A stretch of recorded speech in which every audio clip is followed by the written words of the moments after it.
Good morning. I've been out picking lots of roses and yarrow and lavender, and today I'm going to make some hydrosol. If you don't know what hydrosol is, I'll explain that as I go through the process. But basically it's the water-based part of the plant that still carries a lot of medicinal qualities, but isn't near as expensive or as time-consuming as harvesting the essential oil. So I use it a lot in my face lotions especially. So I'm going to kind of take you through this process, and you can learn what a hydrosol is and what all goes into it, and it gives you a better appreciation of why 2 ounces of hydrosol, for example, costs anywhere from $7 to $10. So here's the plants that I'm going to use. I went out to my garden and I picked a lot of, we have heirloom roses, and I've got some yellow and red ones, and they smell amazing. I also have my lavender that is bloomed, so I picked a bunch of that, and of course lavender smells equally as amazing, and it has lots of properties to it. And then I've got a bunch of yarrow. Now yarrow is highly antibacterial and antiviral. It's great for toning and tightening the skin as well. So I'm going to do the yarrow as well. So I'm going to show you, this is the pot, and it's a copper pot, and I've got water, and this is purified water in there. And then I'm going to add my roses, my rose petals, and probably some of the yarrow in this part of it.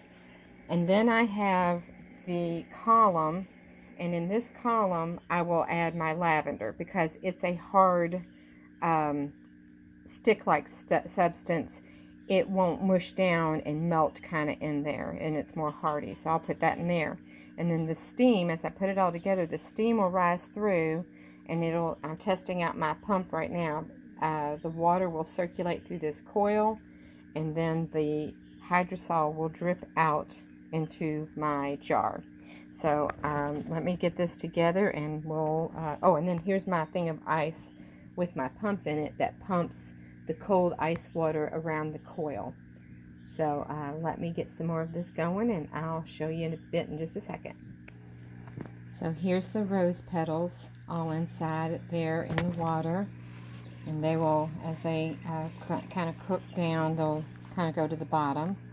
And I'm checking out my pump, and so the water is circulating through these hoses. One's feeding in through the bottom, and it's putting the cold air in, and the other one is letting the water drain back out, back into the cooler. In the top column, I put both lavender and yarrow. I decided to put the yarrow up there because it is hardy enough that it won't smush down and block the little steam vents in there. So I set the column on top of here, and then I'm going to put my, it's called an onion top, on there. And it has my temperature gauge on there. And then I'm going to use a mixture of rye flour and water to seal all of my edges. So let me get that ready, and I'll show you that.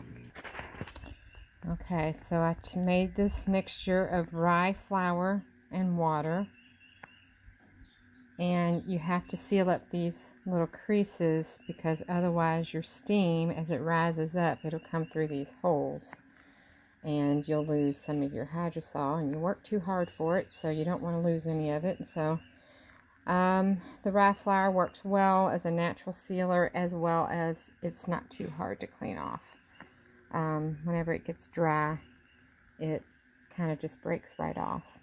So I'll continue to seal up all of these until I get all the different junctures covered, and then show you the next step.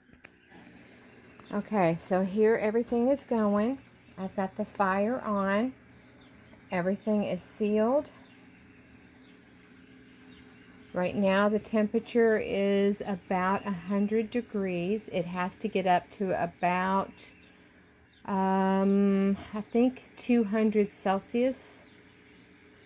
I'm sorry, 200 Fahrenheit. So then whenever the steam comes through there, it'll come through that pipe.